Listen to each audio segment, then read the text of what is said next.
Shanti.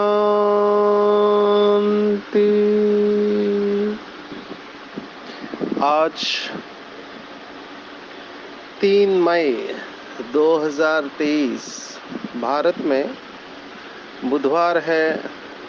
Today is 3 May 2023 and it's Wednesday in Bharat. आज की मुरली का जादुई रहस्य स्वयं को प्रेरणा देने के लिए magical secrets of today's Murli for motivating the self. आज की पूरी मुरली अगर हम एक ही शब्द ले जो इस समय बहुत मुश्किल से लौकिक और कुछ बार अलौकिक दुनिया में भी देखा जाता है, बाबा ने इसके ऊपर पूरी मुरलियाँ चलाई हुई है। हम सब बाबा के बच्चे जानते हैं कि बाबा हमें आप समान संपूर्ण अवस्था में देखना चाहते हैं। तो बाबा चाहते हैं कि जैसे बाबा प्यार का सागर है, स्नेह का सागर है, ऐसे बच्चे भी मास्टर स्नेह के सागर बने, तभी हमको सफलता मिल सकती है। तो आज की मुरली का टेक होम हम इस एक शब्द के अराउंड रिवॉल्व करेंगे और वो शब्द है आत्मिक स्नेह की मूर्ति। बाबा ने एक मुरली में कहा था कि बच्चे आत्मिक स्नेह की मूर्ति बनो। स्नेह शब्द प्यार से बहुत अच्छा है, हालांकि प्यार और स्नेह ये शब्द इक्विवेलेंट रूप में इस्तेमाल किए जाते हैं। अंग्रेजी में लव कहते हैं, God is ocean of love, या प्यार का सागर कहते हैं। पर स्नेह शब्द मुझे अच्छा लगता है।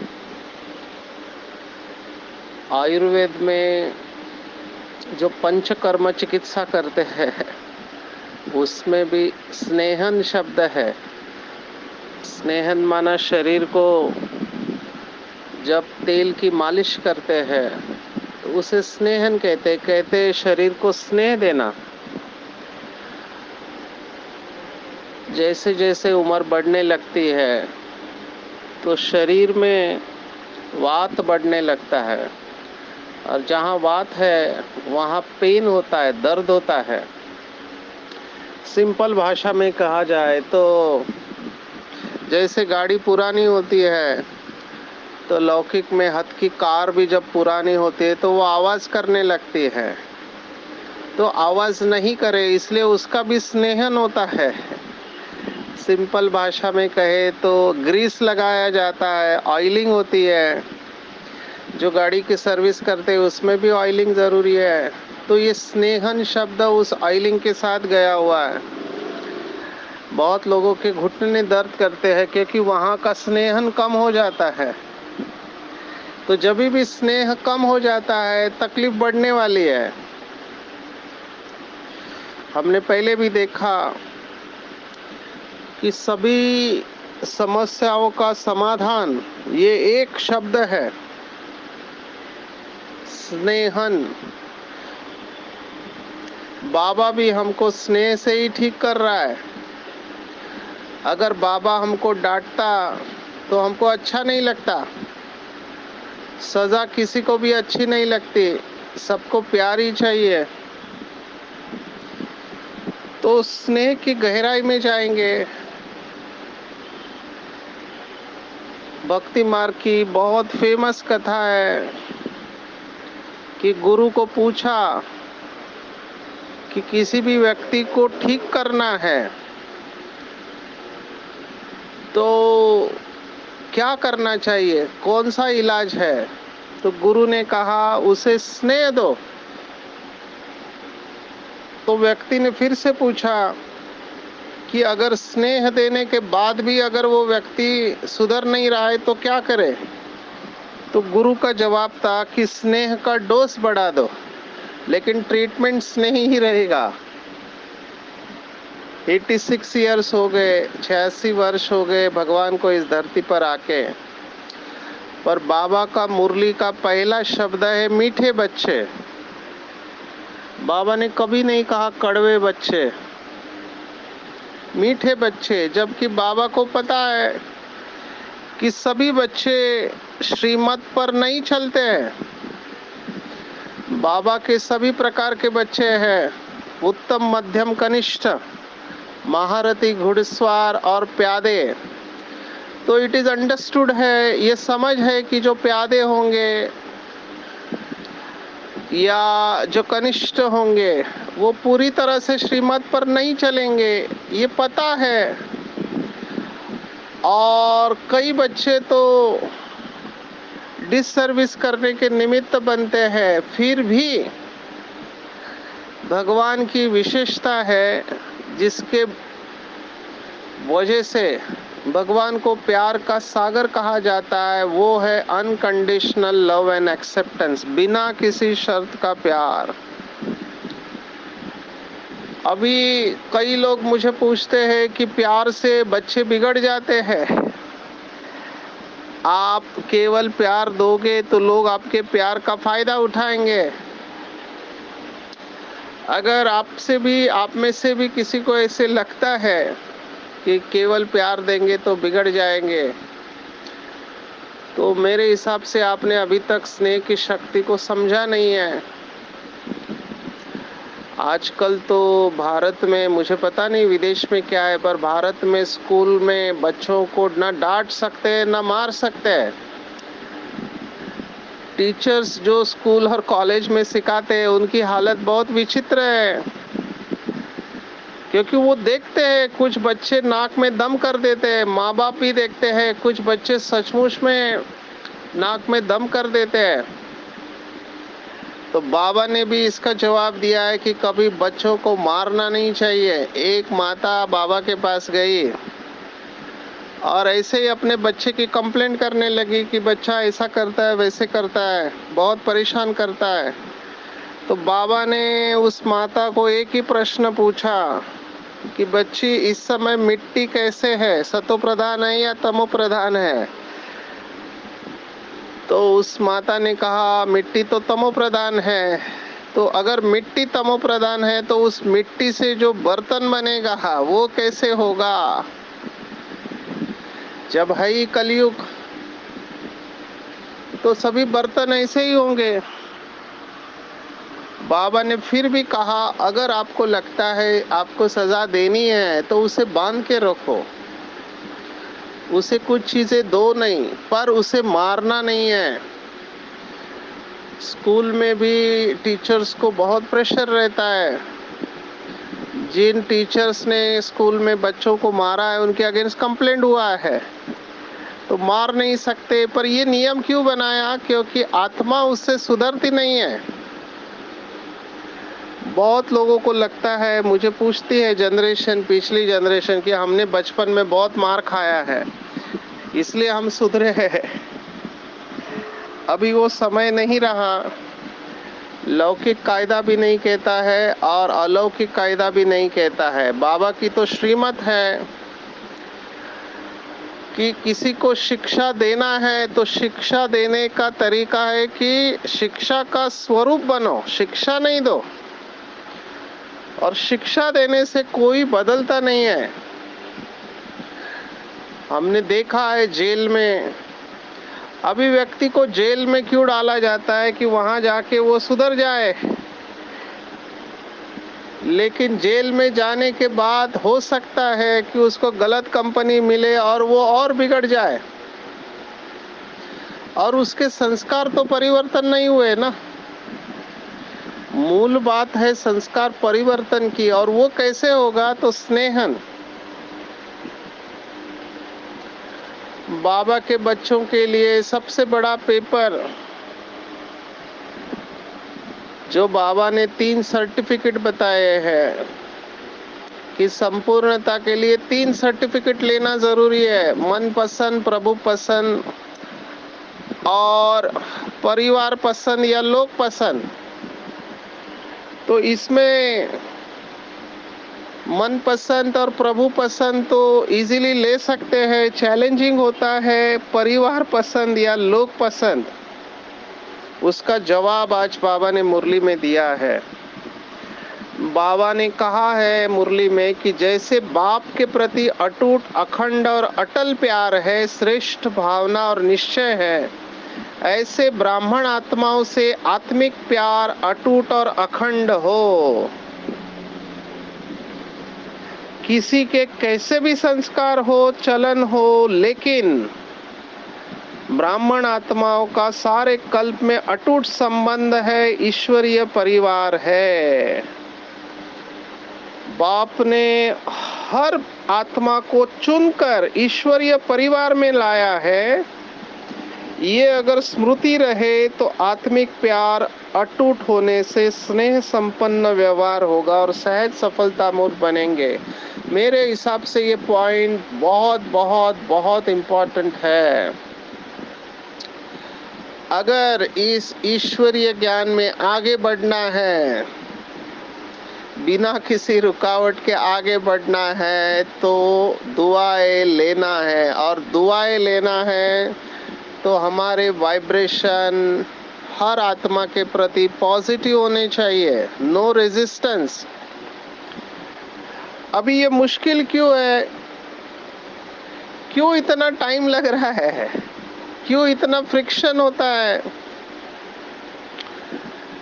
क्योंकि आत्मा अंदर से स्वीकार नहीं कर पाती है। जब किसी से कोई ऐसा कर्म होता है जो नहीं होना चाहिए, तो उस आत्मा को स्वीकार करना मुश्किल होता है, उसके प्रति स्नेह रखना मुश्किल होता है। अगर आप किसी ने आपके ऊपर एलिगेशंस लगाए, आरोप लगाए हैं, आपकी बदनामी की है या निंदा की है, या आपके जीवन में विघ्न उत्पन्न किए हैं, ऐसे आत्मा को माफ करना, उसके प्रति स्नेह रखना, ये मुश्किल है, डेफिनेटली मुश्किल है। लेकिन आज बाबा ने उसका तरीका बताया है। लौकिक में भी इसके तरीके बताए जाते हैं। पूरी क्रिश्चियनिटी फॉरगिवनेस के ऊपर है, क्षमा भाव, क्योंकि उनके फाउंडिंग फादर जीसस क्राइस्ट ने भी और बाकी धर्मों में भी बहुत जो धर्म के धर्मात्मा होके गए, उनको भी बहुत सहना पड़ा। ये सृष्टि का नियम है कि जब भी कोई नई चीज आती है, लोग उनका विरोध करते हैं। ये पृथ्वी के बारे में भी बताते हैं कि पृथ्वी गोल है, जब बताया गया तो उसको भी विरोध हुआ।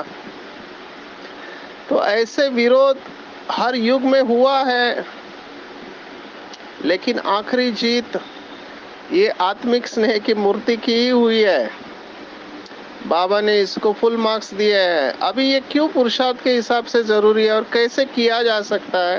पहली पॉइंट, मैं भी अपने अनुभव से आपको कह सकता हूँ कि मुझे भी बहुत मुश्किल होता था जब कोई बाबा का बच्चा, खास करके निमित्त आत्माएं कुछ ऐसा करते हैं, तो उनको एक्सेप्ट करना चैलेंजिंग जाता था। लेकिन जब बाबा ने एक मुरली में कहा तो फुल स्टॉप लग गया।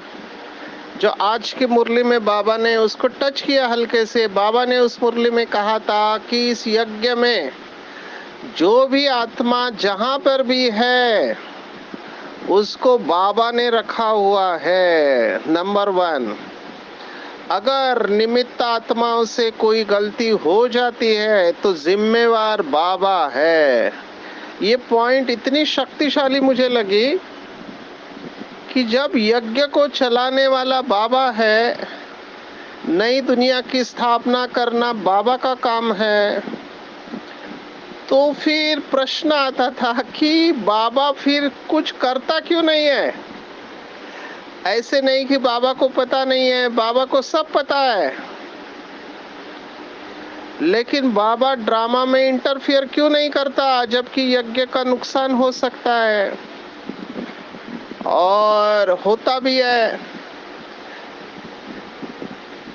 तो बाबा को ये पूछा प्रश्न, मैंने पहले भी कहा जब दादी प्रकाशमणि अव्यक्त हुई थी तो बाबा दादी को वतन में रखे थे कुछ दिन तक और ऊपर से पूरा समाचार दिखाते थे। तो एक मैसेज में बाबा ने दादी को बताया कि क्या चलता है नीचे। अभी वो सीन ऐसी थी कि दादी के मुख से ऐसा शब्द निकला कि बाबा ये सब यज्ञ में हो रहा होता है और आप देखते रहते हो। अब ये बाबा ने मैसेज क्यों दिया ये तो समझने वाले समझे, क्योंकि कुछ बाबा के बच्चे इतने ढीठ हो गए हैं, वो सोचते हैं जो होगा वो देखा जाएगा, अभी तो मौज कर लो। तो उनके लिए ये इशारा बाबा ने दिया था कि ये मत समझो कि बाबा को पता नहीं चलता है कौन देख रहा है। बाबा ने यही शब्द इस्तेमाल किया। कई बच्चे समझते कौन देख रहा है, तो बाबा ने दिखा दिया कि कौन देख रहा है।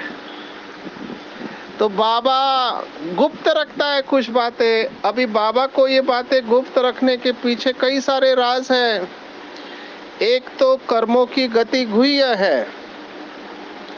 तो कहने का भाव ये था कि बाबा से कोई भी बात छिप नहीं सकती है, नंबर 1। नंबर 2, बाबा ने जिसको भी जहां पर रखा है जिम्मेवार बाबा है। यज्ञ में कितने सारे विघ्न आए, आदि से अभी तक विघ्न आते रह रहे, बाहर से और अंदर से दोनों तरफ से विघ्न आ रहे हैं, लेकिन फिर भी बाबा की सेवा बढ़ती जा रही है।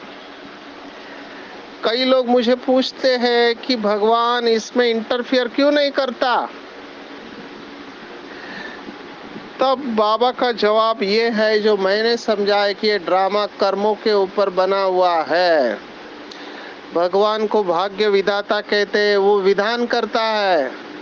चलना न चलना हमारे हाथ में, करना न करना हमारे हाथ में है।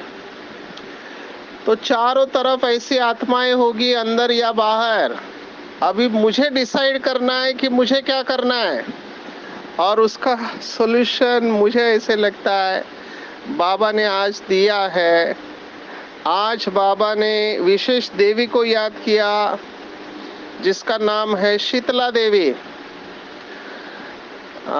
हमारे मुंबई में माहिम के पास शीतला देवी का बहुत पुराना मंदिर है, बहुत प्रसिद्ध मंदिर है, और मुझे लगता है भारत में भी शीतला देवी के मंदिर होने चाहिए। अब ये शीतला देवी क्या है, मुझे याद आ रहा है बाबा ने एक मुरली में कहा था कि तुम बच्चे फायर ब्रिगेड हो, फायर ब्रिगेड। जहां जहां आग लगी है उसको बुझाने वाले तुम हो। तो अपने आप से प्रश्न पूछे। जो भक्ति मार्ग की श्रेष्ठ कहानी, बहुत मोटिवेशनल कहानी आप में से बहुत लोगों ने सुनी होगी। जब भी मैं इस कहानी को याद करता हूँ मेरा खुद का मोटिवेशन बढ़ जाता है। इतनी शक्तिशाली कहानी है। जंगल में आग लगी थी, बहुत बड़ी आग, और हर एक जानवर आग बुझाने में लगा हुआ था। फायर ब्रिगेड भी आ रहा था, फायर ब्रिगेड भी आग बुझाने की कोशिश कर रहे, ऊपर से आकाश से भी डाल रहे पानी, हेलीकॉप्टर से। आप सोचो इतनी बड़ी आग जंगल में जब लगती है तो उस जंगल में एक चिड़िया अपने चोंच में पानी लेकर उस आग बुझाने के लिए जाती है और एक बूंद पानी डालती है। ऐसे वो बार बार कर रही होती है। तो वहाँ पे एक कौवा रहता है। वो चिड़िया को बोलता है कि चिड़िया, तुम अपने आप को बहुत होशियार समझती हो, क्या तुम्हारे बूंद भर पानी से ये आग बुझेगी? तब चिड़िया का जवाब बहुत मोटिवेशनल है, बहुत प्रेरणादायी है। चिड़िया कहती है कि मुझे भी पता है कि मेरी बूंद भर पानी से ये आग बुझने वाली नहीं है, लेकिन जब भी कभी ये आग बुझेगी, लास्ट में कितना भी समय लगेगा, तो लास्ट में 3 लोगों की लिस्ट बनेगी, एक आग लगाने वाले, एक देखने वाले और एक बुझाने वाले, और मेरा नाम आग बुझाने वालों की लिस्ट में होगा। तो भाई और बहनों, इसको बहुत अंडरलाइन करना है इस कहानी को। आगे इसका देखो, आगे का वर्जन है ब्रह्मा कुमारी का वर्जन। तो चिड़िया का ये कोशिश देखकर आकाश से एक फरिश्ता जा रहा था। उसने देखा एक छोटी सी चिड़िया ये आग बुझाने के लिए इतनी मेहनत कर रही है, तो उसको दया आई, रहम आया, और उसने अपनी शक्ति से पूरी आग बुझा दी। तो इससे मैसेज क्या लेना है कि बाबा ने हमको अग्निशमक बनाया है, अग्नि को शमन करने वाले शीतला देवी। और इस समय चारों तरफ जितने भी मनुष्य आत्माएं हैं, अंदर से खाली है और काम की अग्नि में जल रहे हैं। आग तो इधर भी लगी हुई है इस धरती पर, वो है काम की अग्नि। अभी काम माना काम विकार नहीं, बाबा ने मुरलियां चलाई। काम माना कामनाएं, इच्छाएं। क्रोध को अग्नि कहा गया है। काम और क्रोध दोनों कनेक्टेड है। अगर कोई कहता है मैं काम विकार में नहीं जाता, लेकिन मुझे गुस्सा आता है, तो समझने का काम विकार का अंश कामनाएं है। भगवान वाच है, काम विकार ये डोमिनेंट कामना है, लेकिन बाकी भी कामनाएं होती है, हद की कामनाएं। वस्तु ये चाहिए होती है या व्यक्तियों से अपेक्षाएं रहती है कि ये इतना सीनियर है, इसे ये नहीं करना चाहिए, ये इतना पढ़ा लिखा है, इसे ये नहीं करना चाहिए, वगैरह वगैरह। मैं इसके विस्तार में नहीं जाता हूँ। लेकिन जब इच्छा पूर्ण नहीं होती है तो गुस्सा आता है। कामात क्रोधो भी जायते, हमने देखा दूसरे अध्याय में भगवत गीता। कामना पूर्ण नहीं होती है तो गुस्सा आता है, और गुस्सा ही अग्नि है। तो इस समय सभी लोग इस अग्नि में जल रहे हैं। मैं देखता हूँ मुंबई में, यह कल का ही आपको इंसिडेंस बताता हूँ। कल मैं सिकंदराबाद में, हम कार से जा रहे थे, तो बहुत ट्रैफिक था। अभी ट्रैफिक में सभी अटके हुए हैं, सबका टेंशन बढ़ा हुआ है। उसमें एक ऑटो रिक्शा वाला बीच में 2 कार के बीच में डालने की कोशिश। अभी वो इतना नजदीक आया कि हमारे कार के लेफ्ट मिरर को टच करने जा रहा है, और उसके लेफ्ट साइड के कार को भी टच करने जा रहा है। तो हम सब रुक गए। अभी हमारे रिक्शा के लेफ्ट साइड में जो कार थी, हमारी कार राइट साइड में थे, वो कार वाला उतरा, इतना गुस्से में आया, मुझे लगा अभी ये लोग मारामारी करने वाले हैं।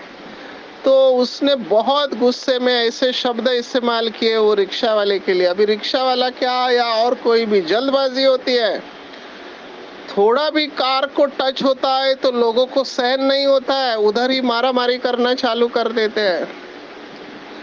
हम मुंबई के ट्रेन में भी देखते हैं, जब ड्यूटी पर जाने का टाइम होता है, इतनी मारामारी होती है जैसे कि महाभारत का युद्ध है, और थोड़ा किसी को धक्का लगा तो उधर ही मारामारी चालू हो जाती है। ये सब इतना क्यों हो रहा है? इसका कारण है कि सहन शक्ति समाप्त हो गई। बहुत सारी इच्छाएं हैं जो पूर्ण नहीं हुई, तो गुस्सा अंदर पड़ा हुआ है। सिर्फ उसको केवल बहाना चाहिए। जैसे ही कुछ बहाना मिलता है, पूरा गुस्सा, एक का गुस्सा दूसरे के ऊपर निकाल देते हैं। तो ऐसे आत्माओं के ऊपर बाबा कह रहा है, आपका काम है ज्ञान के छींटे डालना। काम चिता से उतार ज्ञान चिता पर बिठाना, और जब तक आत्मा पवित्र शीतल नहीं बने तब तक देवता बन नहीं सकती। तो आज का स्वमान लेंगे कि मेरा नाम है शीतला देवी, मैं फायर ब्रिगेड हूँ, और जितना हो सके इस चिड़िया के माफिक बूंद बूंद शीतल जल डालते रहो। ये मत सोचो कि क्या होगा, चिड़िया के माफिक हमारी कोशिश जारी रहनी चाहिए। एक समय आएगा जब ये आग बुझने वाली है, और इसी को ज्ञान की बरसात कहा गया है। आज के मुरली का गीत है, जो पिया के साथ है उनके लिए ज्ञान की बरसात है। मुझे ऐसे लगता है कि अगर हम ज्ञान और योग में अच्छे हैं तो उसका प्रूफ है शीतला देवी। हमारे द्वारा शीतलता के वाइब्रेशंस भाई बहनों को आए। अब ये डेलिकेट बैलेंस होता है। जैसे मैंने प्रश्न बताया, कई लोगों को समझते हैं कि केवल प्यार देंगे तो लोग फायदा उठाएंगे। ऐसा नहीं है, ये हमारी सेफ्टी है। Please understand this. जितना मैं शीतल स्वरूप बनूं वो मेरी सेफ्टी के लिए है। मैं हमेशा ये कहता हूँ एंगर मैनेजमेंट में वर्कशॉप में, जब क्रोध के ऊपर हम वर्कशॉप लेते हैं 8 घंटे का, कि anger is punishing yourself for someone else mistake. दूसरा गलती कर रहा है तो उसकी सजा अपने को क्यों देनी चाहिए? उस आत्मा को अपने कर्मों का फल जरूर मिलेगा। आपको लगता है नुकसान होगा यज्ञ का? रॉन्ग। एक ही काम हम कर सकते हैं कि निमित्त आत्माओं को आपको इशारा देना है, वो भी शुभ भावना से। बाबा ने कहा चिट्ठी लिख के मेरे को दे दो, बस बाकी मेरा काम है। ऐसे नहीं कि भगवान को पता नहीं क्या हो रहा है। एडमिनिस्ट्रेटर मुझे कहते हैं हमको एक्शन तो लेना चाहिए। डेफिनेटली आपको एक्शन लेना है अगर कोई बड़ी बात होती है, लेकिन वहां पर भी बाबा की श्रीमत है कि आप श्रीमत को रिवाइज कर सकते हैं, हाथ में नहीं ले सकते हैं। सजा देना हमारा काम ही नहीं है, वो बाबा का काम है। हमारा काम है आग लगिए, पानी डालना और शुभ भावना और शुभ कामना। यही मैं आज पूरी मुरली इसके ऊपर लिया। वैसे आज के मुरली में बाबा ने बहुत सारी बातें बताई है। बाबा ने आज के मुरली में कहा कि मैं भी प्रिंसिपल एक्टर डायरेक्टर हूँ, लेकिन मेरे हाथ में भी कुछ नहीं है। ये भगवान एडमिट कर रहा है कि मैं ड्रामा को कुछ नहीं कर सकता। तो इसको भी हमको अच्छी तरह समझना चाहिए। अब ये भक्ति मार्ग के बिलीफ के अगेंस्ट है। वो समझते हैं भगवान मुर्दे को भी जिंदा कर सकता है, तो भगवान हमारी समस्या क्यों नहीं दूर कर सकता? इसको अच्छी तरह से समझना है। बाबा ने हमें कर्मों की गुह्य गति बताई है, तो हमारे हाथ में केवल शुभ भावना और शुभ कामना है, बाकी कुछ नहीं है। क्यों? क्योंकि उस आत्मा को भी अपने कर्मों का फल भुगतना है। उसमें हम कुछ नहीं कर सकते। उसका पार्ट उसको ऐसा कर्म करने के लिए फोर्स करेगा। बाबा को आज बहुत फील हुआ। कहते सबकी जयंती मनाते हैं, कुत्ते बिल्ली की भी जयंती मनाते हैं, लेकिन मेरी जयंती नहीं मनाते हैं। पहले छुट्टी देते थे, अभी छुट्टी भी नहीं देते हैं। और सर्वव्यापी के ज्ञान ने भारत को कंगाल बना दिया है। तो हमारा कर्तव्य है सभी को बाबा का परिचय देना, शिव जयंतियाँ अच्छी तरह से मनाना। और एक विशेष गुह्य बात कही है, चिंतन का विषय है। बाबा ने आज पहली बार कहा है कि सतयुग में शेर नहीं होते हैं, ये जानवर आदि पीछे वृद्धि को पाते हैं। तो बहुत सारे डायनासोर के ऊपर प्रश्न पूछते हैं, इसका जवाब जगदीश भाई ने इटरनल ड्रामा में दिया हुआ है कि डायनासोर, आज तो बाबा ने कहा शेर भी नहीं होता है, गाय होती है, लेकिन सभी फर्स्ट क्लास होती है। यहाँ पर एम ऑब्जेक्ट है, थोड़ा इसके ऊपर चिंतन करेंगे। लेकिन आज के मुरली का टेक होम अगर आप मुझे कहो, आत्मिक स्नेह की मूर्ति बनना है। लास्ट में मैं इतना ही कहूँगा, बीके भाई बहनों, हमारे ऊपर बहुत बड़ी जिम्मेवारी है। तोड़ना बहुत इजी होता है, हम तोड़ने वाले नहीं जोड़ने वाले हैं। हमारा स्वरूप है मास्टर क्षमा के सागर, दया के सागर, शांति के सागर। मैं अपने आप से यही बात करता हूँ कि मुझे क्या चाहिए। जब भी मैं किसी को माफ नहीं करता हूँ तो समझने का मुझे शांति नहीं चाहिए, इसलिए मैं ऐसा कर रहा हूँ। तो आत्मिक स्नेह की मूर्ति बनेंगे तो एनर्जी फ्रीली फ्लो होगी और हम भी बीमारी से बच जाएंगे, रिलेशनशिप भी बचेंगे और इस धरती पर सतयुग जल्दी आ जाएगा। इसलिए अंतर्मुखी रहे, जब चाहे आवाज में आए, जब चाहे आवाज से परे हो जाए। इसका जितना अभ्यास होगा तब ये डेलिकेट बैलेंस होगा। स्नेह के साथ शक्ति स्वरूप भी रहना है। तो बाबा के बच्चे इस बैलेंस के ऊपर चिंतन करेंगे कि स्नेह और शक्ति का बैलेंस कैसे रखें, लेकिन गिवन अ चांस बिटवीन शक्ति स्वरूप और स्नेह स्वरूप, तो स्नेह स्वरूप की इस समय ज़्यादा ज़रूरत है और sneh is the most powerful force on this planet earth. इसके ऊपर चिंतन करें कि कैसे मैं बाप समान आत्मिक स्नेह की मूर्ति बन सकता हूँ और कैसे स्नेह संपन्न व्यवहार से सफलता मूर्त बन सकता हूँ। अच्छा, ओम शांति।